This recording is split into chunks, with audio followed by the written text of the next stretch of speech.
जिन्होंने पिछले साल भी बहुत ज़्यादा नहीं पढ़ा है या अच्छे से नहीं पढ़ा है और बैकलॉग भी इस बार 30% है, 40% है, और फिर जब आप उसी क्वेश्चन को अगर टेस्ट में दे तो आप नहीं कर पाते हो, वो डर सा बना रहता है।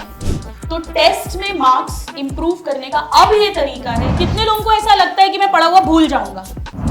अब सवाल ये उठता है कि इसको चेक करना है कि क्या वाकई में अपन भूल जाएंगे या अपने को लग रहा है। फिर जिसे आप सिली मिस्टेक बोलते हो, कॉम्पिटिटिव एग्जाम में कोई सिली मिस्टेक नहीं होती। सो मेरा नाम डॉक्टर आकांक्षा अग्रवाल है। बच्चे मुझे प्यार से, आप लोग मुझे प्यार से गुरु माँ बोलते हो। आई थिंक कुछ लोग मुझे शायद यहाँ जानते होंगे और कुछ शायद नहीं भी जानते होंगे। अच्छा, जानते हैं, चलिए। तो मैं एक MBBS MS प्रैक्टिसिंग डॉक्टर हूँ, एक IVF सुपर स्पेशलिस्ट हूँ। मैंने मेरा नीट फर्स्ट अटेम्प्ट पे क्लियर किया था 12th क्लास के साथ, almost 10 years. Thank you. Pre PG first attempt में क्लियर किया था मेरे फाइनल प्रॉफ के साथ में, और ऑलमोस्ट 10 इयर्स से ऑनलाइन ऑफलाइन दोनों स्टूडेंट्स को पढ़ा रही हूँ। बट आज यहाँ मेरी बात नहीं है, आज इम्पोर्टेंट ये कि मेरे एक्सपीरियंस से मैं आपकी जर्नी में कहाँ हेल्प कर सकती हूँ। जैसा कि यहाँ पे लिखा हुआ भी है, समाधान। तो मैं मोटिवेशन में बिलीव नहीं करती हूँ ऑनेस्टली, बिकॉज मुझे लगता है कि मोटिवेशन उस हीलियम के गुब्बारे जैसा होता है जो थोड़ी देर उड़ता है और फिर नीचे आ जाता है। आप सबने कितने मोटिवेशनल वीडियो सुने होंगे, आधा घंटा 1 घंटा, कोई बहुत सीरियस स्टूडेंट है तो 1 दिन 2 दिन असर होता है, फिर बैक टू पवेलियन, जीरो, वापस आ जाते हैं। मैं यहाँ पे स्ट्रैटेजी नहीं बताऊंगी, स्ट्रैटेजी के वीडियोस मैंने भी यूट्यूब पे बनाए हुए हैं और आते ही रहते हैं। 6 महीने में नीट क्रैक करो, फिर 5 महीने, फिर 4 महीने, फिर 1 महीने, फिर ड्रॉपर से टॉपर 15 दिन, फिर 10 दिन, फिर कैन यू डू इन 7 दिन। यस, बस मेरा वीडियो देख लो, 7 दिन।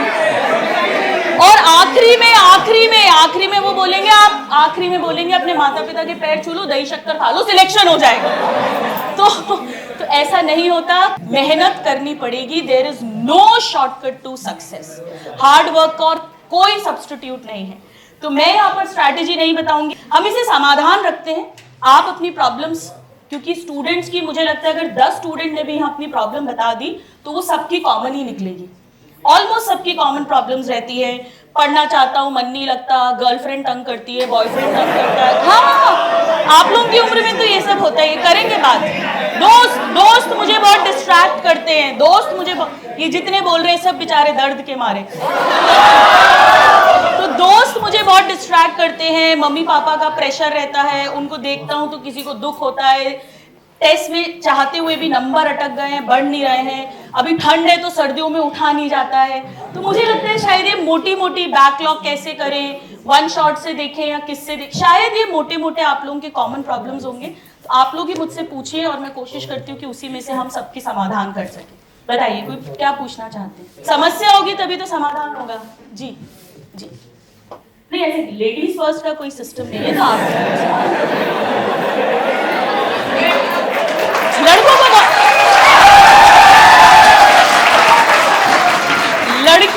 लड़कियों की वाट लगाओ, लड़कियों के ऊपर जोक क्रैक करो, लड़के बड़े खुश होते हैं, और लड़कों के ऊपर जोक क्रैक करो, लड़कियां कभी ताली नहीं बजाती है। इस बात पे लड़कियों के लिए एक ताली बजा दो।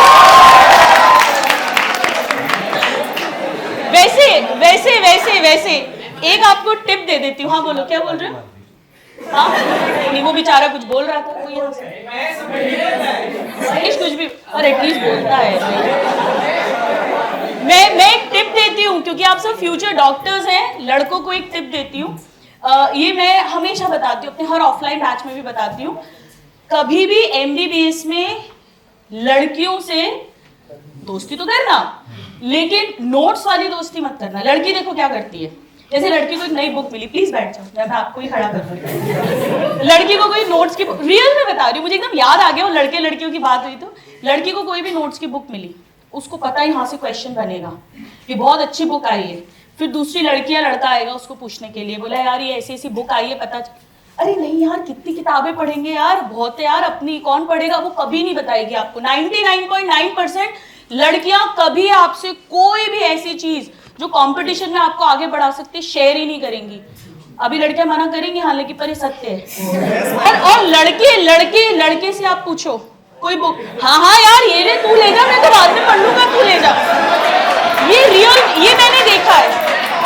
तो देखो लड़कियां भी और लड़के भी, नोट्स के मामले में लड़कियों पे मत ट्रस्ट करना, लड़कियां भी इसीलिए लड़के फ्रेंड्स बना के रखना, क्योंकि क्या बुक आई है लेटेस्ट, कहाँ से हेल्प मिल जाएगी, वो सब लड़के ही गाइड करते हैं। वो बेचारे खुद का भला नहीं करना चाहते हैं, वो पहले आपका भला करेंगे। मैं ये जानना चाह रहा हूँ, कई दिनों से मैं सोच रहा हूँ, मेरे दिमाग में ये सवाल आ रहा है कि पहले मेरे मार्क्स अच्छे आते थे, बट मेरे मार्क्स कम आने लगे हैं, तो मैं मार्क्स को इम्प्रूव कैसे करूँ?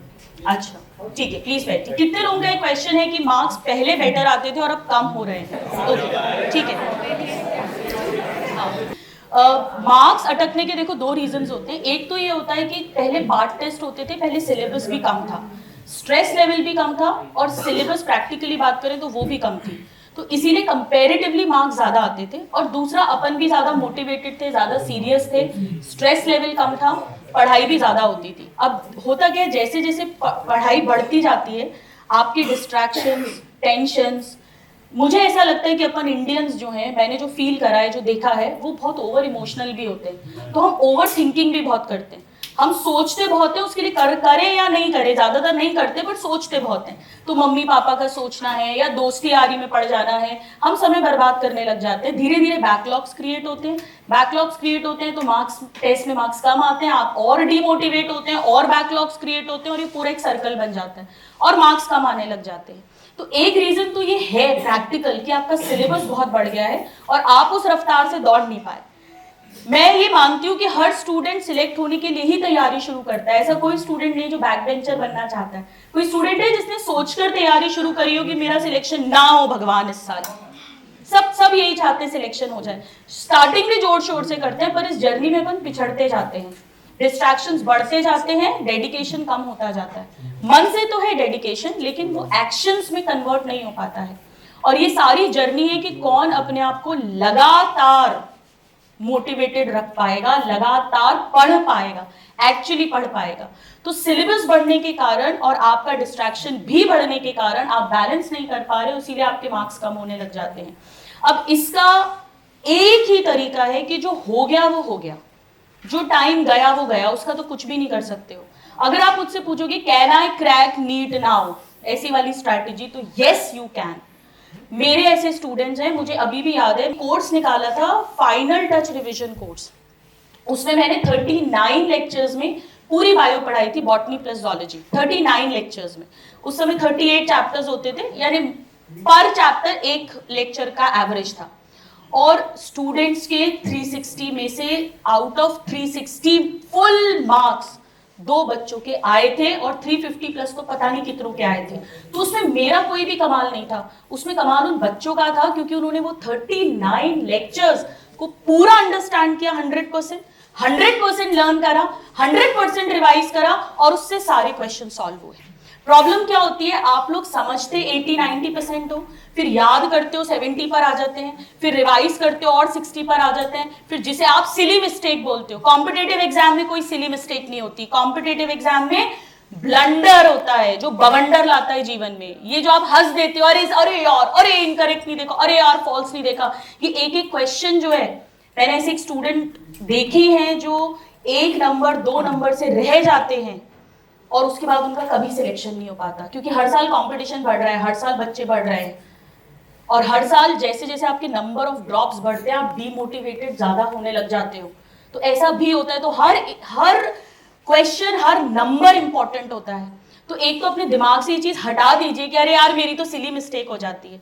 ये पता है कैसा है, जैसे मुझे याद है हम जब स्कूल में थे, तो जो टॉपर्स थे ना, और जो बच्चे नहीं पढ़ते थे, तो वो कैसे मजाक बनाते थे, ज्यादातर लड़के कैसे मजाक बनाते थे, यार मेरे तो बिना पढ़े ही 65% आ गए, वो तो दिन रात पढ़ता है तब उसके 90 आए, मेरे बिना पढ़े 65 आ गए, मैं दिन रात पढ़ूं तो मैं कितने नंबर ले आऊं। तो क्यों नहीं पढ़ते भाई, तुम्हें किसने मना करा है पढ़ने के लिए, पढ़ो तुम भी।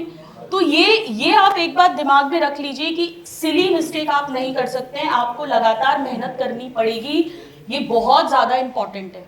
तो टेस्ट में मार्क्स इंप्रूव करने का अब ये तरीका है कि जो हो गया वो तो हो गया, जो टाइम गया वो गया, उसका कोई भी रीजन रहा, आपकी हेल्थ खराब हुई, आपके फैमिली में प्रॉब्लम हुई, आपकी दोस्ती यारी के चक्कर में आप मरे, आपके बैकलॉग क्रिएट हो गया, जो भी है, अब एक सोर्स उठा लो, एक सोर्स पकड़ो पर सब्जेक्ट, जो भी आप ले रहे हो।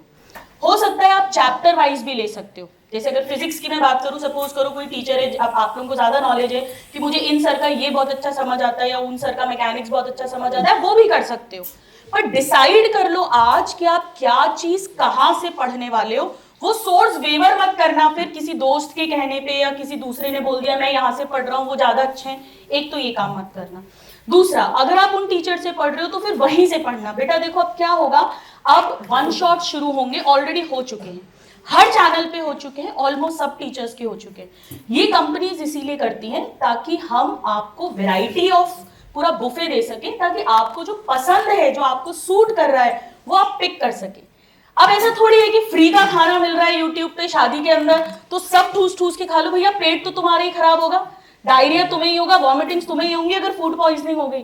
तो फ्री का है इसका ये मतलब नहीं है सब खा लो। आप जिन एक टीचर को फॉलो कर रहे हो उन्हीं का देखो।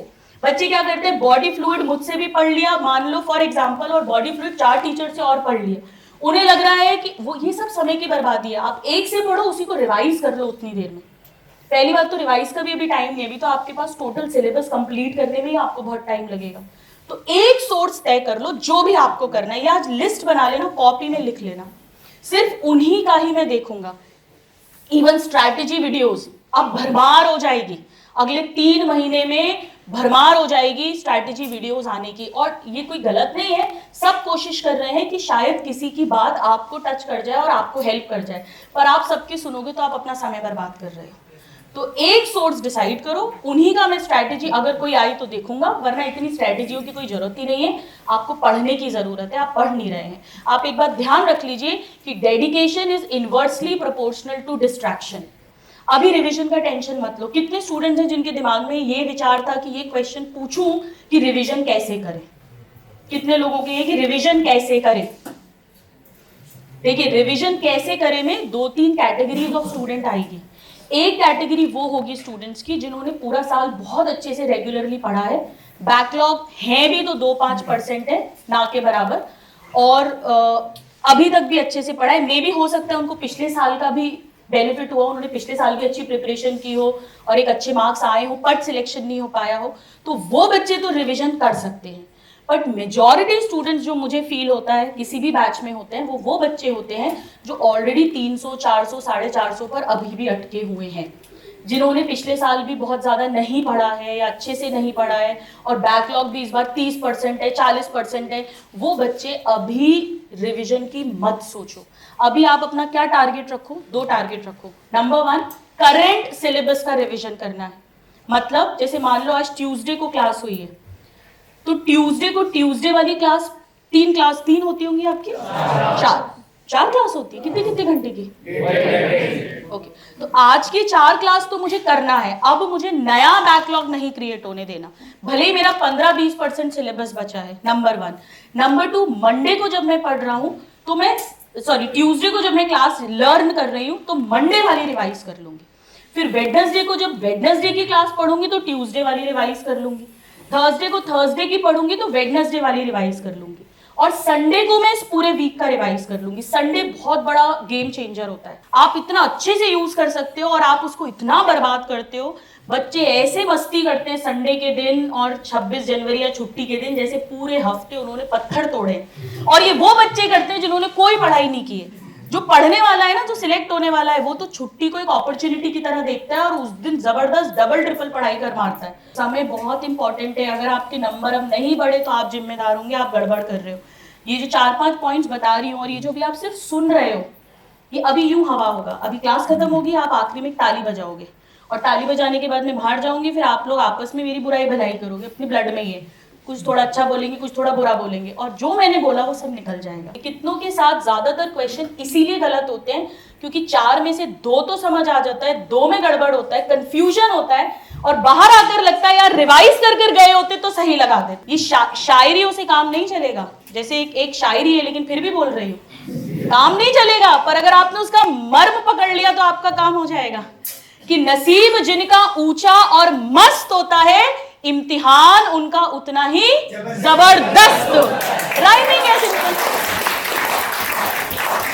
तो अब आप क्या करोगे, आपने एक चैप्टर पढ़ा, आप उसके क्वेश्चन लगाओ, कुछ दिन बाद वापस से लगाओ। अगर क्वेश्चन 70-80% बिना रिवीजन के बन रहे हैं, मतलब आपको याद है अच्छे से, वो स्ट्रॉन्ग चैप्टर है।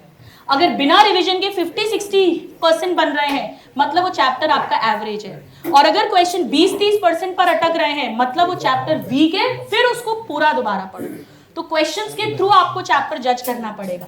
अगर क्वेश्चंस बन रहे हैं तो ऐसा लगेगा कि चैप्टर भूल रहे हो, फिर कोई टेंशन नहीं है, एग्जाम में सब याद आ जाएगा। ठीक है? हाँ जी मैम, ऐसा पढ़े तो सब कुछ है, ठीक है। 1 साल से पढ़ी रहे, पर ऐसा कॉन्फिडेंस नहीं आ रहा, जैसा लगता है सब भूलता जा रहा है। मार्क्स आ रहे हैं? मार्क्स भी नहीं आ रहे मैम, 350-400 पे अटक जा रहा है। देखिए, अगर किसी के 350-400 नंबर पर अटक रहे हैं, मतलब आपके कंसेप्ट्स वीक हैं। इसका रीजन होता है, हाँ जी, शॉर्ट नोट्स बनाने बैठो तो मैं पूरा वो उतार देता हूँ। हाँ, वो देखो, शॉर्ट नोट्स हर कोई नहीं बना सकता। शॉर्ट नोट्स हर कोई नहीं बना सकता। अगर आप नहीं बना सकते तो आप मत बनाओ। आप इतना कर लो कि जो पॉइंट्स आपको याद नहीं रहते हैं ना, उन्हें अलग से एक डायरी में लिख लो। आप ऐसे शॉर्ट नोट्स बना लो। शॉर्ट नोट्स हर किसी को बनाने ना आते हैं, और ना अपने पास टाइम है कि अपन उसे सीखें और बनाएं। पढ़ना खुद अपने आप को पढ़ना सिखाता है। तो ये शायरी जो मैं देख के बोलूंगी, पर लिखी नहीं है, कॉपी आपके लिए करिए। होके मायूस ना यूं शाम की तरह ढलते रहिए, होके मायूस ना यूं शाम की तरह ढलते रहिए। जिंदगी एक भोर है, सूरज की तरह निकलते रहिए। ठहरोगे एक पांव पर तो थक जाओगे, ठहरोगे एक पांव पर तो थक जाओगे। धीरे धीरे ही सही, मगर राह पर चलते रहे, चलते। ठीक है? All my love, all my blessing.